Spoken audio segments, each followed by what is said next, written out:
Let's do this Penn State season preview. It is an edge of a cliff type year, cliffhanger type year, cliffhanger special, if you will. There's nothing beyond this. We said this about Ohio State last year. They're all in on 2024. There's nothing beyond 2024. We're solely focused on this. Well, Penn State's that way with 2025. If you're going to win a national championship, it's going to happen in 2025. You're going to win the Big Ten. It's going to happen in 2025. They got the fourth best odds to win it all. They got the second best odds to win the Big Ten. It's a funny thing about Penn State. There were doubters, and there were people who said James Franklin's overrated. We've talked about that many times. But the doubters are still there. And you may think, if you don't know any better, that you shouldn't have doubters anymore after you went to the playoff last year and you advanced and won 2 games in the playoff. How could you have doubters anymore? Well, the doubters would say, you didn't do anything to disprove my doubt. My doubts with you are you can't beat the big boys, and you got a shot against Ohio State and you lost, and you got a shot against Oregon and you lost, and yeah, you won 2 playoff games, but tell the people who you beat. Oh, SMU and Boise. Well, duh, you should have beat them. But then you got a shot against Notre Dame and you lost. So the net result is you're the same as you've always been. We took the Halloween mask off of you and you're still same old Penn State. That's what a hater would say. They're not wrong. That just means you got to do something this year you haven't done, which leads me to the big questions. Wide receiver. Is it an impact room? Kyron Hudson comes in here from USC. Devontae Ross from Troy. Trevor Pena from Syracuse. That's probably your 1, 2, 3. They have not been dynamic. They have not had difference makers in this room for several years now. No one's had to respect the threat of the pass to beat you defensively if you face Penn State, and maybe that's different this year. And that kind of determines what we get from Drew Aller. Because that's probably the biggest question, but I mentioned the wide receiver first to get to the second question, which is, have we seen 100% of Drew Aller's capability? Or have we seen 75% of it? Now, I know the temptation is anyone looking at Drew Aller says, is he going to fulfill in his potential this year? Well, that's only a valid question if there's potential he hasn't reached yet. Now, he's a former 5-star guy, and since you haven't seen him play at a Heisman caliber level, your instinct is, former 5-star, hadn't played at an elite level, obviously there's a higher ceiling. Maybe there is. He could have slightly been overrated coming out of high school.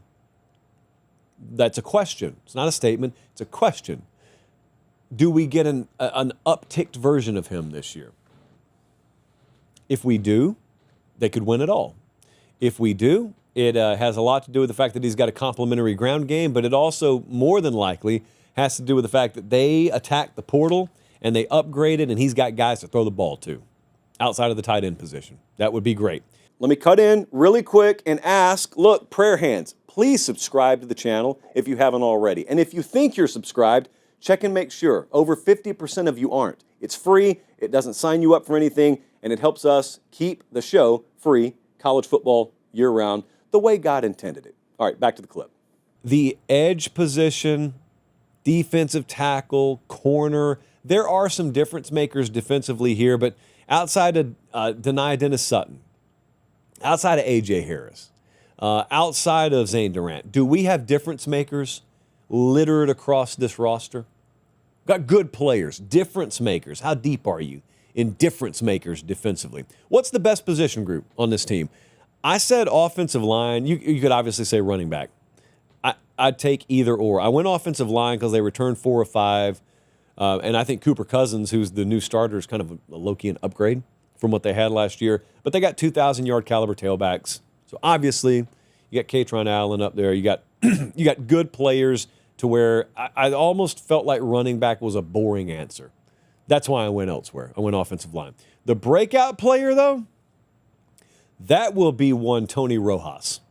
I think he's the next really, really high-level linebacker that Penn State has. He was hurt last year, and he had a pick 6 against SMU in the playoff. That's what people probably remember about him. He's in a really good position. He's surrounded by good players. He's going to be put in a really good position. I think he's their next great linebacker. Let's take a look at the schedule. We've got them, there's an interesting dynamic with Penn State. It's been this way for several years. When you go in, you don't look at 6 or 7 games. What do? You look at the Oregon game. You look at the game at Ohio State. That's what you look at. 2-game season. That's what most people will say. That's not the case. It's not some layup to go to Iowa. Well, it's not. It's not some layup to play Indiana or Nebraska. Now, you do get them at home. Those aren't layups. Last year showed us that. You should win those games. So the question on everyone's mind is Oregon at Ohio State. Do you at least win one of those two? Because at least finally you will have beaten one of the big boys if you do that. Oregon's a whiteout. And they got a huge scheduling dynamic advantage against Oregon. Oregon's got to come there for a whiteout appearance, and Penn State's off a bye. And Oregon's not, and they got to travel. So let's take a look at what the model thinks. The best case for this team, we got them 12-0 best case. Of course the best case is 12-0 for a team that's this good with that workable a schedule. The worst case is only 8-4. The worst it could possibly be, according to the model, is you still win 8 games, but the most likely is 11-1. That means you have beaten either Oregon or Ohio State. That means you're in Indianapolis, I would imagine, and you're taking a shot maybe at the one who got you in the regular season. Maybe that's the way it worked out. But Penn State 11-1, that puts all their goals in front of them. That puts them in the playoff. That puts them in the Big Ten title game. And at that point, you roll the dice. You take your odds, I think, at that point.